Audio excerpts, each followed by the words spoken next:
What did World War II soldiers eat?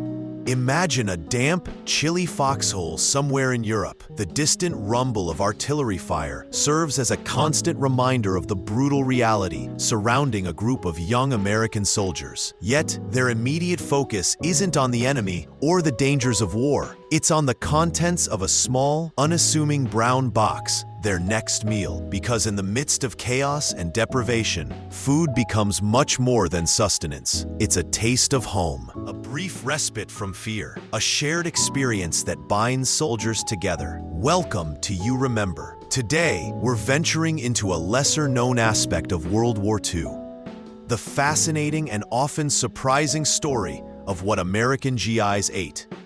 From the science behind rations to the ingenuity of battlefield cooks, we'll uncover the untold history of wartime cuisine and its lasting impact. So grab your favorite snack, settle in, and prepare to be amazed by the resourcefulness and resilience of the American soldier, one meal at a time. The basics of military nutrition. Before we delve into the specifics of C-ration and K-rations, let's establish a foundational understanding of military nutrition.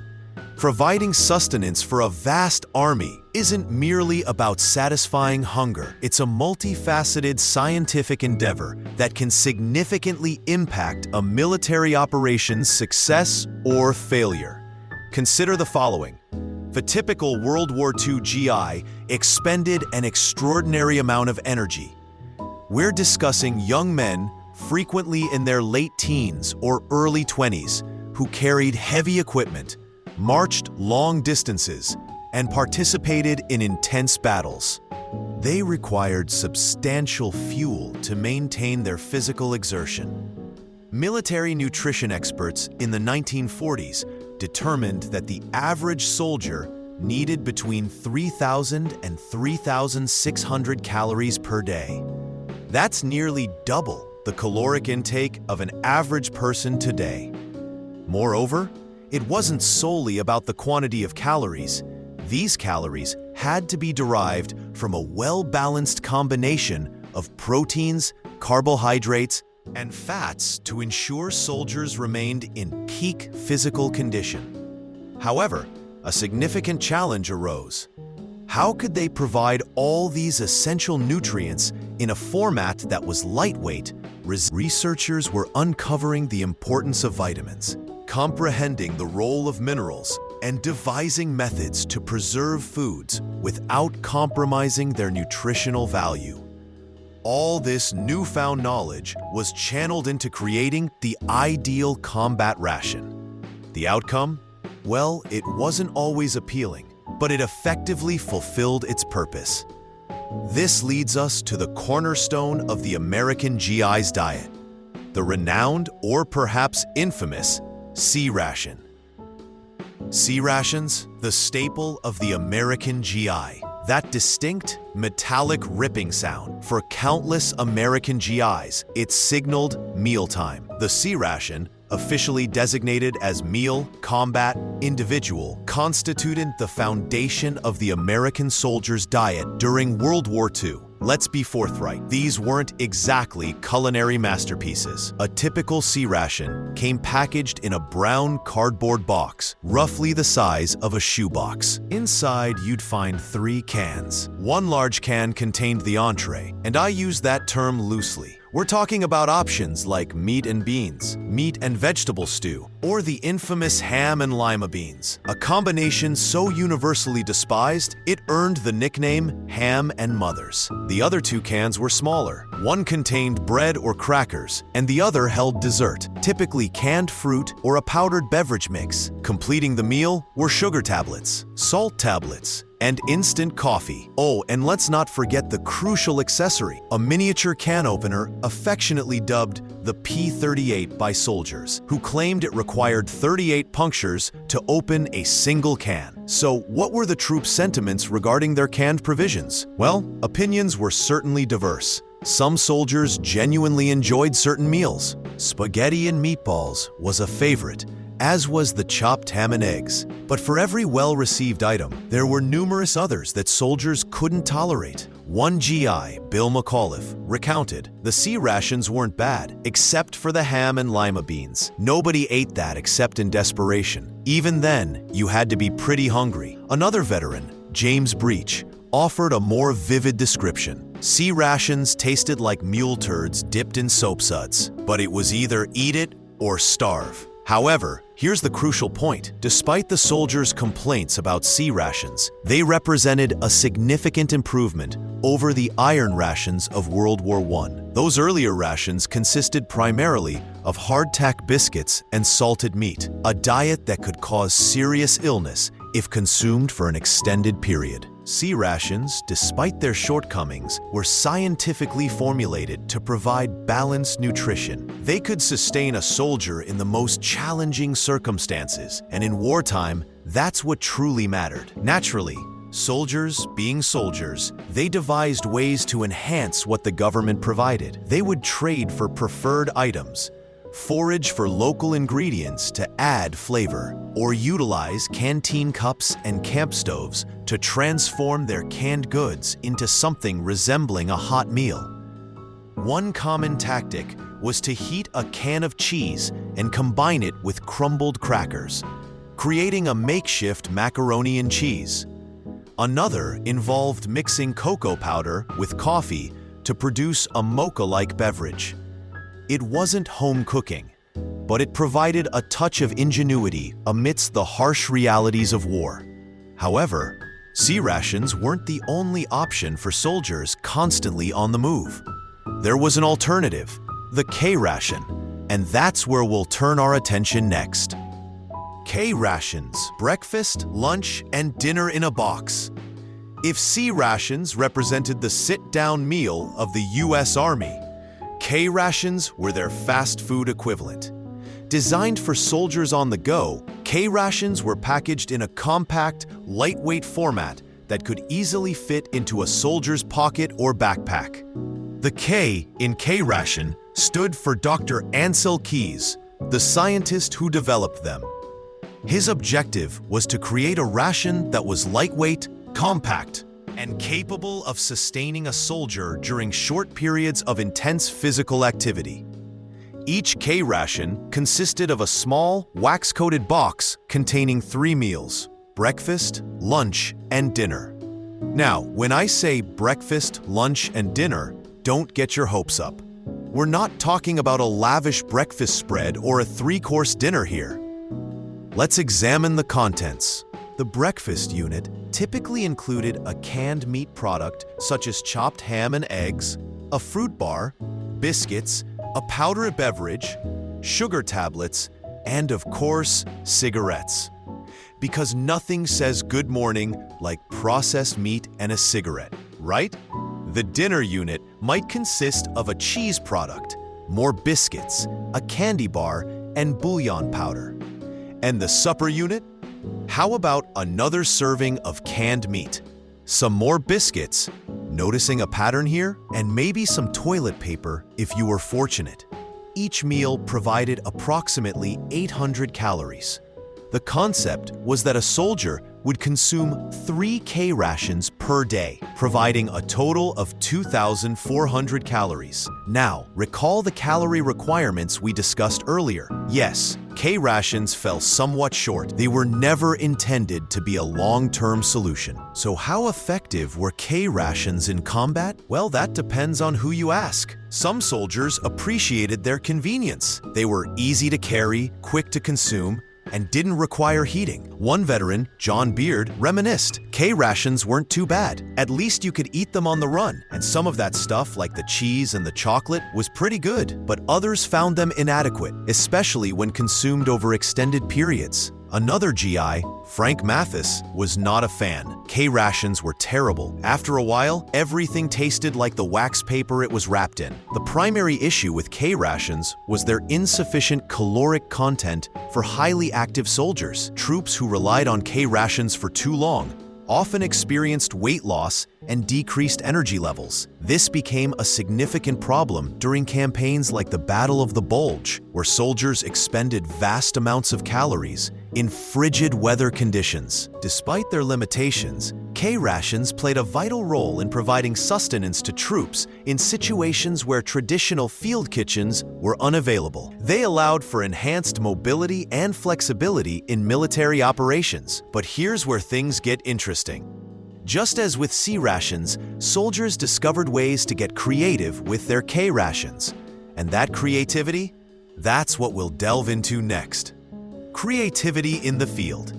They say necessity is the mother of invention, and let me assure you, nothing fosters necessity quite like being stranded in a war zone with nothing but canned rations and a growling stomach. American GIs might not have been trained culinary professionals, but they demonstrated remarkable ingenuity when it came to enhancing their rations. It was like a daily episode of Chopped Battlefield Edition. One of the most prevalent tactics was heating the canned goods. This might not sound groundbreaking, but believe me, after days of consuming cold Spam, a warm meal could feel like a gourmet experience. Soldiers would utilize any available heat source: camp stoves, vehicle engines, even small fires when they could safely do so. John McAuliffe, a veteran of the European theater, recalled, "We'd heat our rations on the manifold of our Jeep, wrap them in tinfoil, dry for an hour, and voila, a hot dinner." But heating was merely the starting point. Soldiers would engage in trading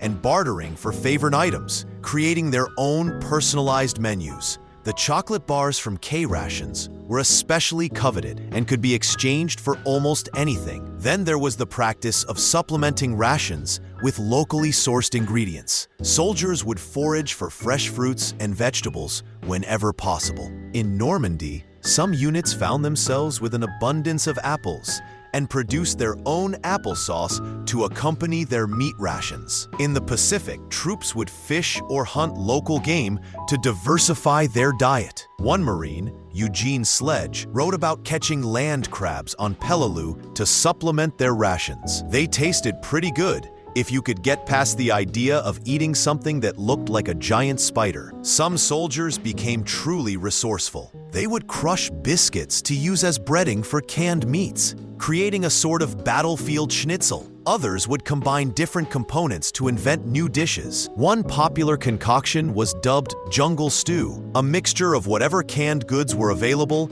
heated with water and any foraged vegetables. In Italy, some clever GIs discovered how to make pizza using melted cheese from K-rations spread on toasted biscuits and topped with tomato juice powder. Was it authentic Neapolitan pizza? Not even close. But after weeks of canned hash, it probably tasted divine. Even the much-maligned ham and lima beans were given new life by resourceful soldiers. Some would mash them, form them into patties, and fry them, creating a type of bean burger. But it wasn't solely about the food itself. The act of preparing and sharing these improvised meals became a significant social ritual for soldiers. It was a way to bond, to establish a sense of normalcy amidst the chaos of war, and to exert some control over their lives in a situation where they often felt powerless. As one veteran expressed it, "Those meals we cooked up together, they weren't just about filling our stomachs, they were about filling our souls. For a moment, we weren't just soldiers, we were friends having dinner together." This creativity and camaraderie surrounding food played a vital role in maintaining morale. However, not all meals were DIY affairs. Whenever feasible, the Army endeavored to provide hot, fresh meals. And that's where the unsung heroes of military cuisine entered the picture: the cooks and quartermasters. The role of quartermasters and cooks? Behind every army that marches on its stomach, there's a team of unsung heroes making it all possible. I'm referring to the quartermasters and cooks, the individuals responsible for transforming mountains of supplies into meals for millions. Now, being a military cook in World War II wasn't exactly a glamorous profession. These weren't celebrity chefs with their own television shows. These were often regular soldiers who were handed an apron and told, "Congratulations, You're now in charge of feeding a company. The training for Army cooks was brief but intensive. They had to learn how to prepare meals for hundreds of people simultaneously, often with limited ingredients and even more limited equipment. And they had to accomplish all this while adhering to strict nutritional guidelines. One veteran cook, Frank Gomez, recalled, "They taught us how to make everything from scratch. Breads, cakes, even how to butcher. We had to be prepared for anything. But the true challenge arose when these cooks had to practice their craft in the field. Imagine attempting to set up a kitchen in the midst of a war zone. You have to feed hundreds of hungry soldiers, and oh yeah, you might be under enemy fire while doing it. Field kitchens, often just a collection of field stoves and whatever pots and pans could be found, had to be mobile and adaptable. Cooks became experts at creating meals from whatever was available." James Doherty, a mess sergeant in the European theater, remembered, "Sometimes we'd have to cook with one hand and hold on to our helmets with the other, but no matter what, those boys were getting fed." Meanwhile, the quartermasters faced the Herculean task of ensuring that food and supplies reached the troops, regardless of their location. This often meant navigating treacherous supply lines, dealing with shortages, and making difficult decisions about resource allocation.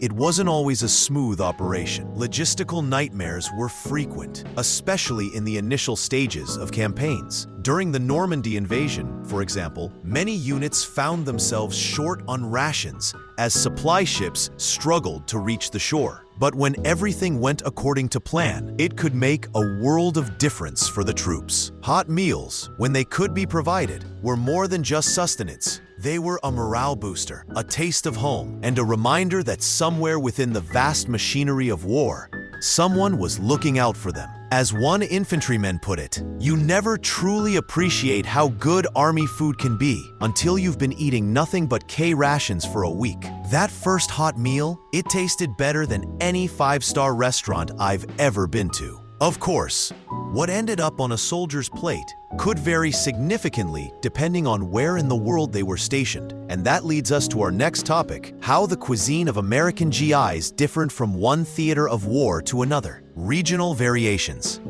From the shores of the Pacific to the battlefields of France, American GIs found themselves deployed across the globe during World War II.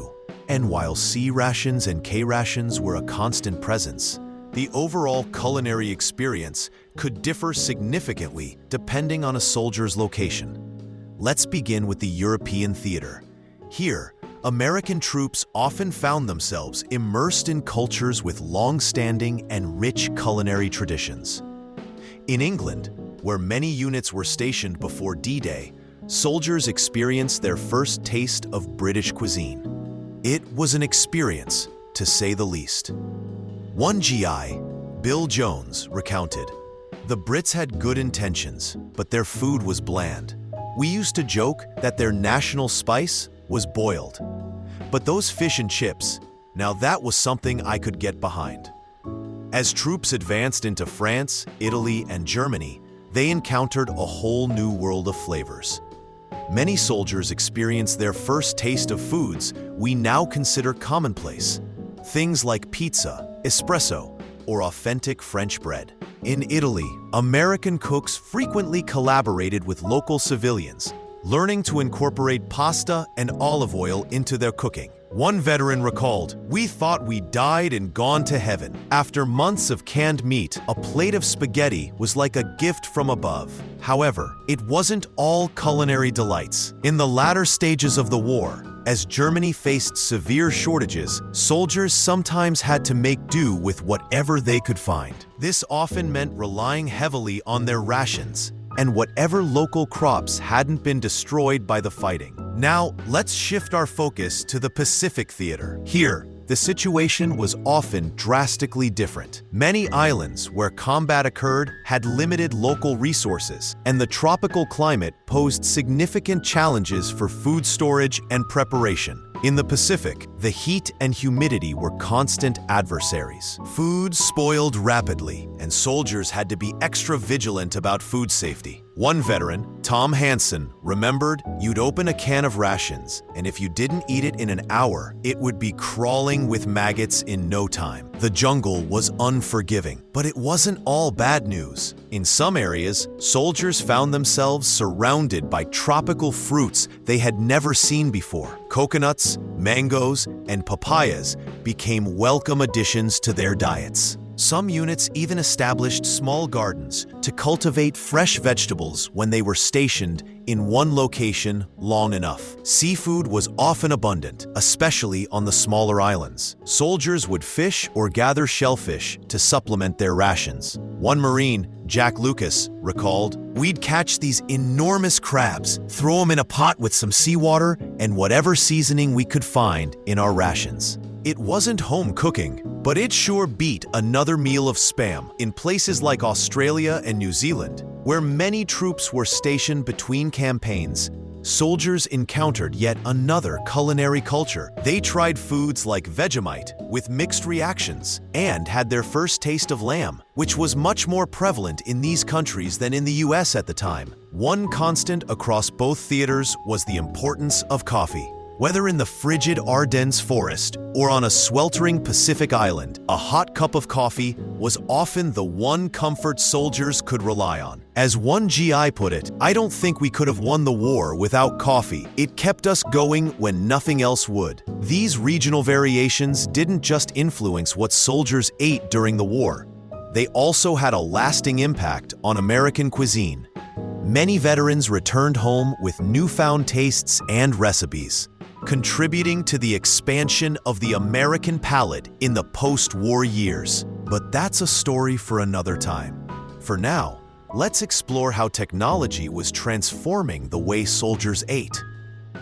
Technological innovations. World War II wasn't just a conflict of armies, it was also a clash of innovation, and nowhere was this more apparent than in the realm of military food technology. The war years witnessed a surge of new food preservation and packaging techniques. Scientists and food technologists worked tirelessly to address one of the military's most significant challenges: how to provide sustenance for millions of soldiers deployed across the globe with food that wouldn't spoil. One of the most substantial advancements occurred in dehydrated foods. Now, dried foods weren't a novel concept. People had been drying meat and fruits for centuries, but the scale and diversity of dehydrated foods developed during the war were unprecedented. Powdered eggs, powdered milk, dehydrated potatoes, you name it. They found a way to remove the water from it. This made food significantly lighter and easier to transport. One soldier quipped, "They figured out how to dehydrate water. I'm convinced of it." But it wasn't just about removing moisture. Food scientists also made tremendous progress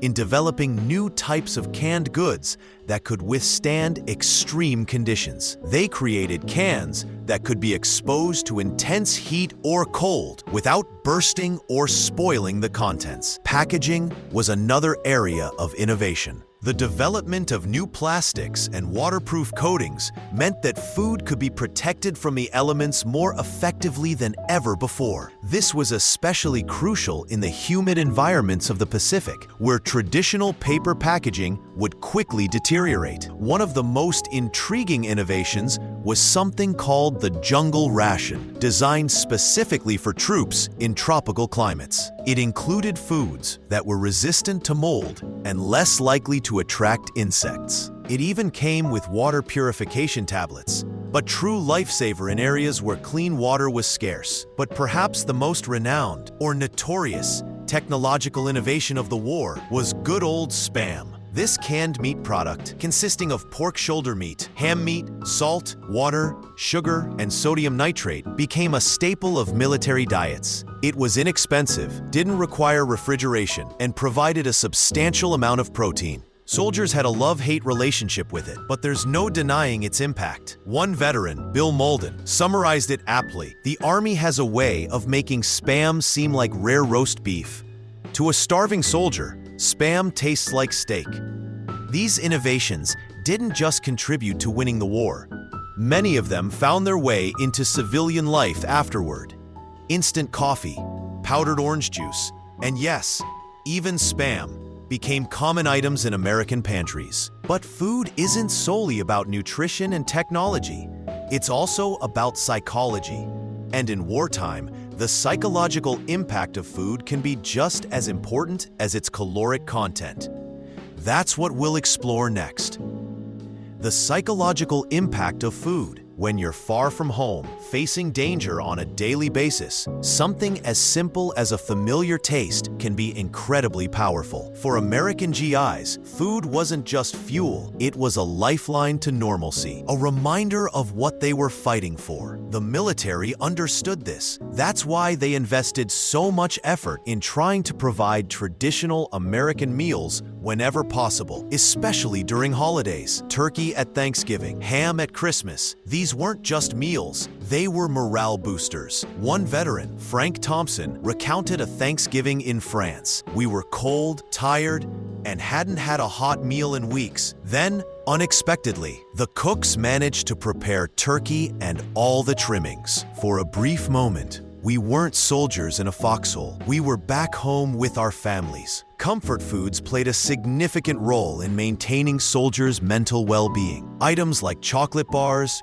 chewing gum, and cigarettes were included in rations not just for their caloric value, but also for their psychological benefits. They provided small pleasures amidst hardship. Even the much-maligned C&K rations served a psychological purpose. As monotonous as they could be, they provided consistency in an otherwise chaotic environment. Soldiers could rely on them being there day in and day out. The military also recognized the importance of food in fostering camaraderie among troops. Sharing a meal, even if it was just heating up cans of rations together, created bonds between soldiers. It was a moment of shared experience, a time to relax and connect with one another. One fascinating phenomenon was the development of acquired tastes for certain ration items. Foods that soldiers might have rejected back home became cherished favorites in the field. The chocolate D ration bar, for example, was intentionally designed to have a slightly unpleasant taste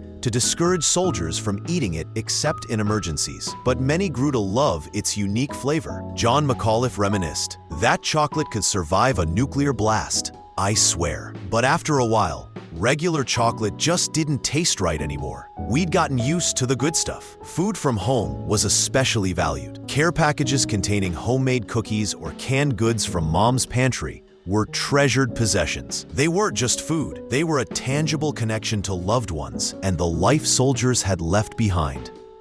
But it wasn't all positive. Food could also be a source of stress and conflict. Inequalities in food distribution could lead to resentment between units, and for soldiers who were prisoners of war, food, or the lack thereof, became a daily struggle for survival. As we conclude our exploration of the cuisine of American GIs in World War II, it's evident that food was much more than just sustenance. It was comfort, it was home, it was a weapon, and sometimes it was hope. And its impact didn't cease when the war ended. Let's examine the lasting legacy of wartime cuisine. Legacy and influence. When the guns of World War II fell silent, the soldiers returned home, but they brought back more than just victory. They carried with them new tastes, new foods, and new attitudes about eating that would transform American cuisine forever. Firstly, let's discuss Spam. Yes, that canned meat that was the bane of many a GI's existence during the war. It didn't vanish. Instead, it found its way onto grocery store shelves across America. Some veterans couldn't bear to look at it, but others had developed a fondness for it. Today, Spam remains popular, particularly in places like Hawaii and Guam, where it was introduced during the war. But it wasn't just about specific products. The war exposed millions of Americans to cuisines they had never encountered before. Soldiers stationed in Italy returned home craving pizza and pasta. Those who had fought in the Pacific had acquired a taste for tropical fruits. This helped ignite a culinary revolution in post-war America as people became more adventurous in their eating habits. The technology developed for military rations also had a significant impact on the food industry.